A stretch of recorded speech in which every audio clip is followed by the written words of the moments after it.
pour essayer de revenir sur sur ce que j'ai commencé à aborder tout à l'heure, enfin je pense l'identité, c'est-à-dire identifier un petit peu cette activité de Rhapsode, voilà, qui est quand même, Rhapsode c'est un mot que j'ai appris donc mardi soir à Ouais, l'Expo ouais, 600. ouais, ouais. Euh, donc il y a déclamé de la poésie, d'auteurs très connus aussi bien que de gens qu'on croise comme ça Mhm. au cours Ouais, ouais. de sa vie. Et il y a les interventions donc avec aussi bien dans le milieu scolaire que dans le milieu, j'allais dire, Social, enfin, social, etc. associatif, ouais, ouais, ouais. Rhapsode, en tout cas, c'est identifié comme un métier ou Ah, moi je le c'est vous considère qui... absolument comme un métier, je le revendique à fond, Ouais. à fond, à fond, à fond. Enfin, Ce sont des Grecs, hein, ce sont des Grecs qui m'ont dit, après avoir assisté à un moment, une soirée poésie, que j'ai donnée à Bryn Mawr College, donc en université américaine, en Pennsylvanie, qui m'ont dit, mais t'es un rhapsode, c'est évident. Et c'est comme ça que je suis devenu un rhapsode, grâce à cette soirée, dans ce super, d'accord. Avant super ça, donc, fac. vous vous identifiez comment? Bah avant ça, déjà, je lisais la poésie. Je ne l'apprenais pas par cœur, je la lisais. D'accord. Parce que j'ai toujours. En prestation scénique, Oui, vous alors avez... attends, Comment? en même temps, je vendais des broyeurs industriels, hein, donc, mais je lisais la poésie, hein, voilà, je me débrouillais pour trouver toujours des moments, des endroits, des lieux, très souvent en université, pour lire de la poésie. Et puis, petit à petit, la mémoire, elle s'est imposée. Merci Ouais, monsieur, merci. à bientôt. La mémoire s'est imposée. La mémoire s'est imposée. Il fallait absolument que j'apprenne mes poèmes. Voilà. D'accord. Et alors, Ouais. la mémoire, elle s'est imposée de deux façons. La première, c'est la toute première fois, on m'a donné des étudiants, parce que j'ai eu plusieurs métiers, hein, mais j'étais lecteur en fac à Charleston, en Caroline du Sud, Mhm. et on m'a donné des élèves qui venaient de la Citadel, qui est une école militaire. Donc ce sont des jeunes, très souvent de milieux très modestes, qui ont travaillé, qui travaillent comme des bêtes de somme, et qui, pour pouvoir payer leurs études, s'engagent dans l'armée. Tu vois, un peu. Mm, mm, mm. Donc des jeunes qui ont dû après partir en Irak et tout ça, vraiment qui ont vécu en Afghanistan, etc., etc. Mais, je sais pas, peut-être par rapport à mon background, à Mhm. mes origines, nous avons vraiment fraternisé. Je sais pas, il y a quelque chose. Il fallait qu'ils apprennent le français. Donc j'ai saisi cette opportunité extraordinaire qui s'appelle la négritude. Des poèmes, tu vois, très physiques, où le rythme, je pense à Léon Gontran Damas, à Brière, à Césaire, qui sont. Le rythme est tellement prépondérant de l'image, tellement, tu vois, que même si tu maîtrises pas le vocabulaire, il se passe quelque chose de, tu vois, de très fort, de très physique. Donc on a appris comme ça des poèmes, je leur fais apprendre avec le corps. Oh, il fallait, tu vois, si jamais il y avait un mot qu'on n'arrivait pas il y a un extrait que j'aurais fait apprendre de Ex Voto pour un naufrage, hein, dans Soleil coupé de Césaire, où Ouais. il fallait vraiment qu'on se. Tu vois, c'est des grosses bêtes en plus, les gars, ils étaient costauds. Et donc, c'est venu déjà le travail de mémoire par corps. Donc, je me suis dit, si moi, j'exige de leur part qu'ils apprennent ma langue, ben moi aussi, il va falloir que je commence Mm. à faire travailler un peu ma mémoire. Et puis, de fil en aiguille, c'est comme ça que j'ai appris aussi des poèmes en langue étrangère, etc. Ça va. Je simplifie très, très. Ouais, Enfin, non, mais, j'essaie de réduire, hein, mais en tout cas, la poésie est arrivée comme ça, de cette forme-là, par ce genre de rencontre. d'accord.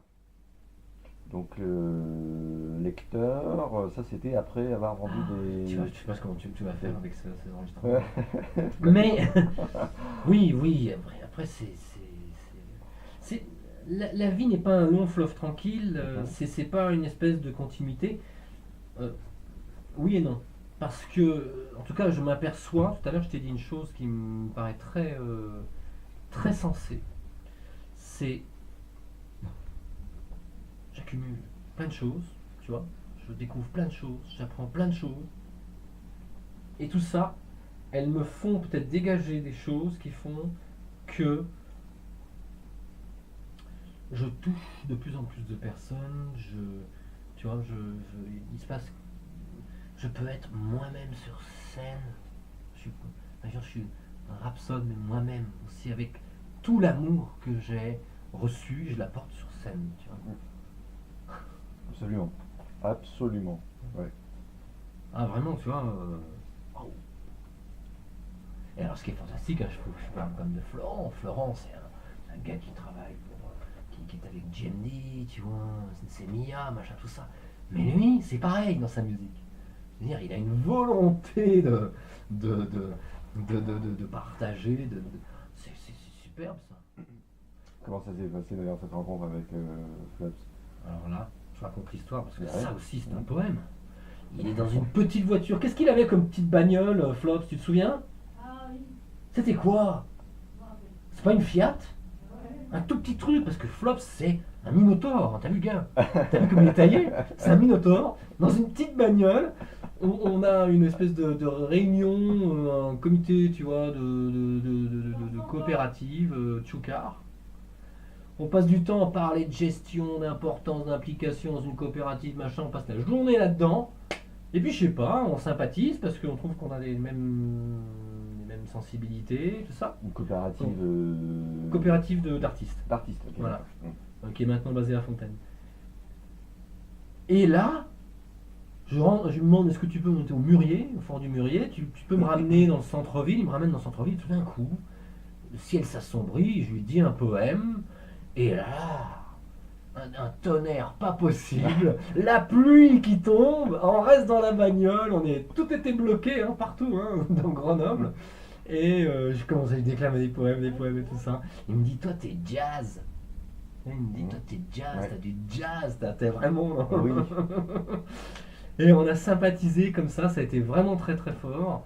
Et puis après, allez hop, il est venu à la maison. Tu vois, c'est important, la salade, le coup de la salade que tu manges. Mm. Très souvent, ça se passe comme ça. Mm. Tac. Il a mangé ma cuisine, tu vois, on a popoté, on a papoté, et puis voilà. Après, nous avons eu des opportunités extraordinaires, comme le Festival des Voix de la Méditerranée à l'ODEF, tu vois, comme la Maison de la Poésie Rhône-Alpes, voilà. D'accord. Ok. Très bien. Là, tu vas passer des heures là-dedans, tu vas te dire, oh, bon, Ah on non. commence par quoi? Oh, je vais pas, ouais, mais je vais pas couper grand chose là. Il y a une très belle définition, et ça à chaque fois je l'ai dit, elle est superbe. C'est Carl Sandburg. Tu connais Katia? Si tu connais pas, tu as une chance inouïe. Parce que quand tu vas le découvrir, tu vas être complètement propulsé. Il dit, le poète, et ça le rhapsode est très proche de ça, le poète est un animal marin qui vit sur terre et qui voudrait voler. Ouais, je trouve ça génial.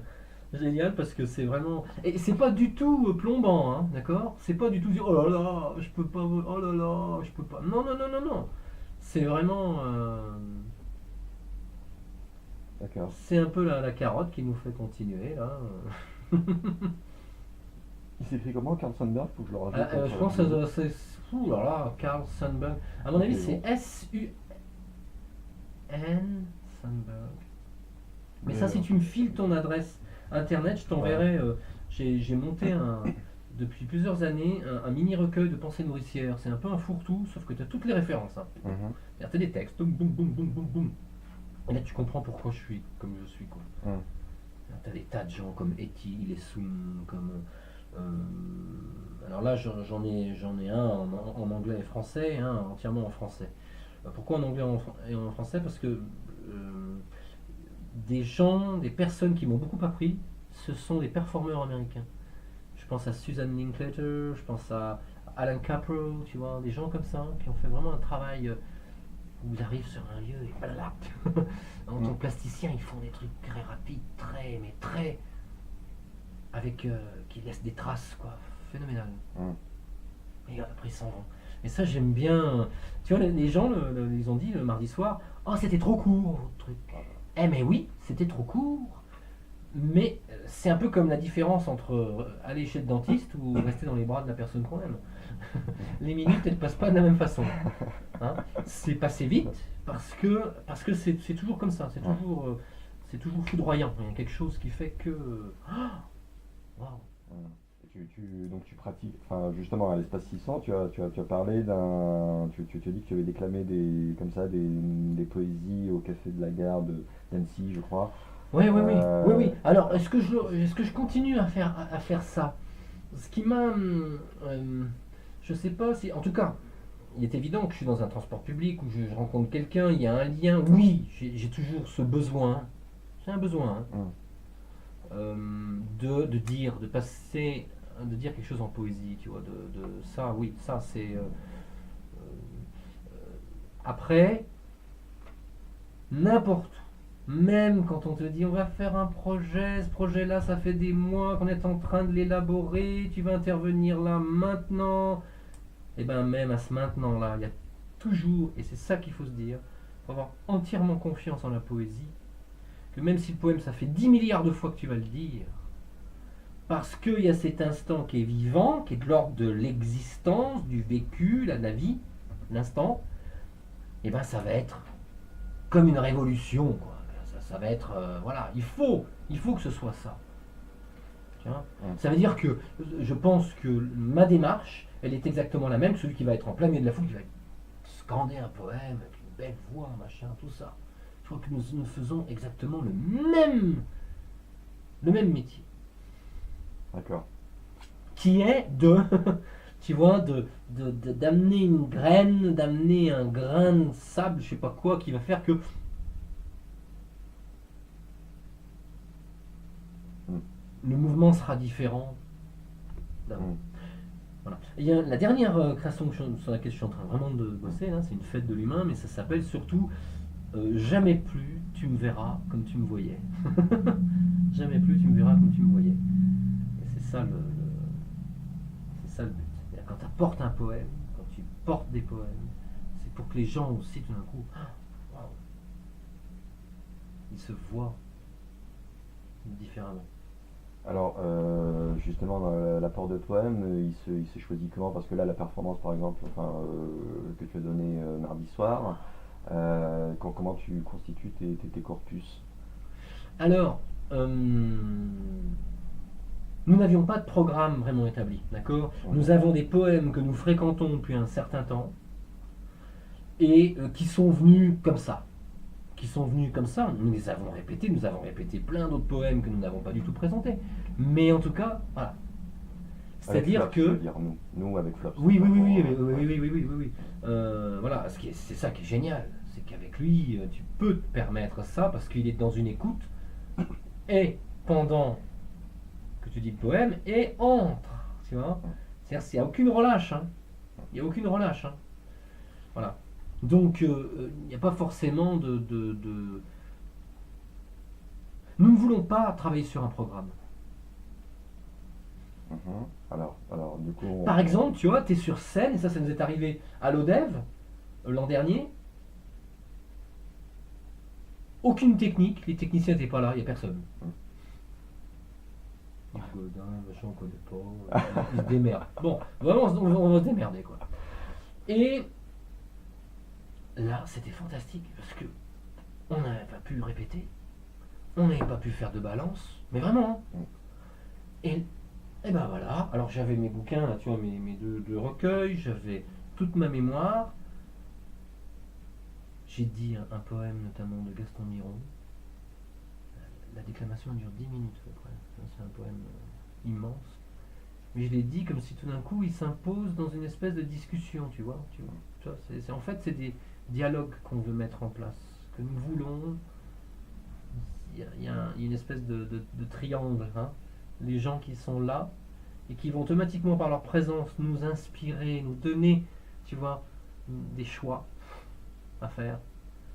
Et puis, voilà, Florent, moi, c'est tout ça qui va donner après l'événement poétique. Quel texte. Oui. ok. Bon, en tout cas, Yves Godin, merci beaucoup. Oh, écoute, je te remercie Merci à toi beaucoup. de t'être déplacé. Mange donc ta salade, là. Génial, hein. Merci, c'était pas mal, t'as vu. Ouais, on a T'as mes coordonnées, je te les note là. Ouais.